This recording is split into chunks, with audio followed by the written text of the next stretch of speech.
Hello, making sense in the mad world. What's up, y'all? I'm gonna just make a quick video. I try not to be distracted by some of this stuff, but the level of uninformed action and thinking and ignorance that we're experiencing is a little difficult to ignore. It is a distraction, but the thing is, there is real life consequences that are happening because of these distractions. What I'm specifically talking about is, the people thinking that it's okay to attack federal workers, these ICE officers in general. Okay. How is that cool? Okay. How is it ever okay to attack an American federal worker for the rights of a stranger that you don't know? And a lot of them, are coming up with these different types of weird charges, sex crime charges. They've murdered Americans and raped Americans, set an American on fire, killed Americans in these accidents, immigrants. And I hope you understand, they're not all like, when we talk about immigrants, we're not talking about like just ones coming from Mexico. It's way more than that, y'all. It's way more than that. So I don't want to just get on this because it might sound like it's a political thing, because this is not politics, okay? This is not politics. There's something wrong to normalize this type of behavior. Is there a frequency that would justify this? And then I challenge you. Do you know, like personally, do you know somebody who got deported? Do you know anything about these immigrants that are coming over here? Now, one of the reasons why I left the whole left wing and right wing stuff alone, even though it sounds like I lean more conservative, it's just they just done more things that directly, in this term, directly, it's some issues that I was concerned about.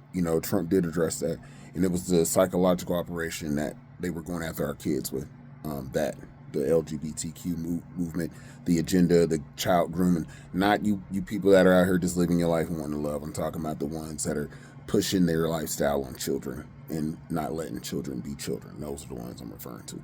Anyway, so this agenda-based thinking is what I'm referring to. This does not make any sense.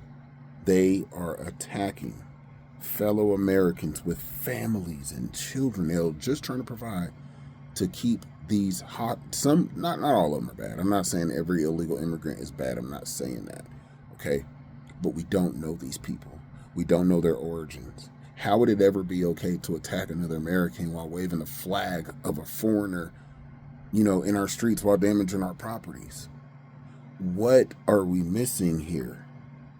How did this type of behavior ever become normalized? And what I look at is this propaganda machine.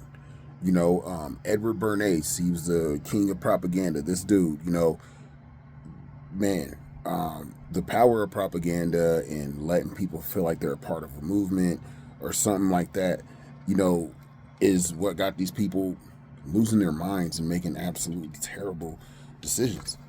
Them inciting violence against a federal worker, is going to get you in prison. That's dumb. For somebody that you don't know. And again, I challenge, do you know somebody who got deported? And if you did know them, why didn't they go through the process? Or at least try to initiate it or something? What's going on? You didn't know. We don't know them. And this is one of the most hostile times, to be an American with all these attacks and everything that's going on in these foreign wars that we keep on sticking our business in. We don't know what kind of people got over here. And I said this a long time ago. That whole, when the previous administration was in there and the borders were just open, and Kamala, who y'all almost elected, was the borders are for, just let all these millions of people into our country. We have no idea about these people, what they're doing. And then they put a strain on our economy for all the benefits that they were getting from it. And you wonder why we are where we are right now. Why the value of the dollar is decreasing every single day. Because the American economy can't support that. It can't even handle itself, because you got the people in government at the top that are siphoning out money, saying it's going to these other different accounts that it's not really actually going to. We are in a dangerous situation, and you can't make it worse with doing things like this. Suggesting a violent civil war. We need to take the fight to them. It's a pure numbers game, bro. It's a pure numbers game. Yes, some of us are going to lose lives. Some of us are going to be arrested. Some of us are going to be injured. For a lot of you young men, you feel like your life doesn't matter. Go out there and slice dice. You'll be a hero. For all of eternity, for the rest of American history. If y'all want to be serious about slicing dice, if y'all want to be serious about this revolution, the first step, you got to make peace with your... Even getting the agents' kids involved. You know, ICE agents have children too. Most of them have children too. And it's not as hard as you think to figure out who they are, where they go to school. It's not hard at all. That just doesn't make any sense to me. I wonder if it is a frequency. I mentioned something before and my video got flagged, and it has to do with the controlling of the mind. They said I violated community standard. I didn't. But I guess you only violate community standards when you tell the truth. There's something going on, and it has to do with the frequencies that these people are receiving their marching orders, because there's no logic behind this. That and the power of propaganda, inciting this violence against your own people for strangers that you don't know. Please make that make sense. Power to the people.